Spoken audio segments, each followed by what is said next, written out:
பாசமான மனிதர்னா பிரபுதேவா. மா சீக்கிரம் வந்துருங்க, பெசரட் போட சொல்றேன்னு. என்னன்னா நாங்க கொடைக்கானல் ஷூட்டிங் போயிருந்தோம். மனதை திருடி விட்டாய் படத்துக்காக போன டைம்ல எல்லாருக்கும் அவங்கவுங்க ஒவ்வொரு காட்டேஜில் இருப்போம். ஊட்டியில இறங்கும் போதே எட்டி பாப்பார்.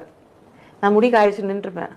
நான் கார்ல இருந்து இறங்க, அம்மா சீக்கிரம் வாங்கம்மா, பசிக்குது அப்படின்னு சொல்லிட்டு போய் உட்காந்து அந்த பெசரட் அப்பதான் போட்டு சூடா போட்டு உள்ள உப்புமா வச்சு அந்த இஞ்சி ஊறுகாய் வச்சு கொடுப்பாங்க. இன்னைக்கும் அந்த அந்த ருசி நமக்கு நினைச்சு பார்த்தோம்னா வந்துரும். அந்த மாதிரி ரொம்ப பாசக்கார பிள்ளை பிரபுதேவா தான்.